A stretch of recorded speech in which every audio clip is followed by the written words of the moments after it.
నిజంగా చదువుకున్న వాళ్ళు ఎక్కువ, ఎంప్లాయీస్ ఎక్కువ, అవగాహన ఉన్న వాళ్ళు కొంచెం అవగాహన ఎక్కువ ఉంటుంది. వాళ్ళు అన్ని అనాలిసిస్ చేసుకుంటూ ఉన్నారు. ఇలా ఉద్యోగస్తులు, రిటైర్డ్ ఉద్యోగస్తులు, టీఎన్జిఓలు, అన్ని వర్గాల ప్రజలు చదువుకున్న వాళ్ళు ఎక్కువ ఈ పట్టణాల్లో ఉన్నారు. కాబట్టి కేసీఆర్ గారు ఉన్నప్పుడు జరిగిన అభివృద్ధి తప్ప ఇయ్యాలటి వరకు కొత్తగా ఏమి అభివృద్ధి జరగలేదు, వాళ్ళకి అర్థమైంది.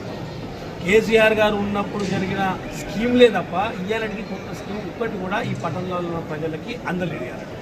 కేసీఆర్ గారు ఉన్నప్పుడు ఇచ్చిన 2000 ఇయ్యాలటికి వస్తూ ఉంది. కేసీఆర్ గారు ఉన్నప్పుడు ఇచ్చిన కళ్యాణ లక్ష్మి, షాదీ ముబారక్ ₹1,00,000 గదే వస్తూ ఉంది.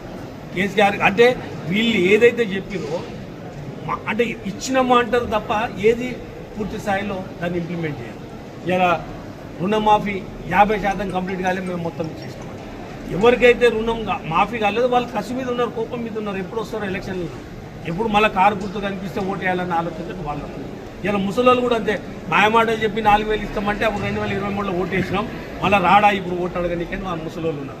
మా ఆడపిల్లలు నెలకు 2,000 వస్తాయంటే ఆ రోజు ఆశపడ్డారు, నెలకు 2,000 1వ తారీఖు నాడే వస్తాయి. ఇయ్యాలటి వరకు దాన్ని ఊసేయలేదు. ఇలా 26 నెలలు అయింది, ఎంత బాకీ పడ్డారు? దాదాపు ₹55,000 ఒక్కొక్క ఆడబిడ్డకు బాకీ పడ్డారు. అందుకే మేము కూడా ఏం చేసినాం, ఏదైతే గ్యారంటీ కార్డ్ అని మోసం చేసిరో ఈ కాంగ్రెస్ పార్టీ ఎలక్షన్లో, అసెంబ్లీ ఎలక్షన్ల కంటే ముందు ఈ 26 నెలల కాలానికి ఎంతెంత బాకీ పడ్డది కాంగ్రెస్ పార్టీ అనేది కార్డు కొట్టించినాం. ప్రతి ఇంటికి తీసుకెళ్తాం. ఒక మహిళకు ఎంత బాకీ పడ్డది, ఒక ముసలవ్వకు తాతకు ఎంత బాకీ పడ్డరు, ఒక రైతుకు ఎంత బాకీ పడ్డది, చదువుకున్న పిల్లలకు ఎన్ని.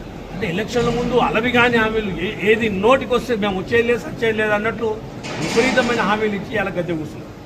2 ఏళ్ల కాలంలో ప్రజల కోణంలో ఒక్క ఇష్యూ జరగట్లేదు.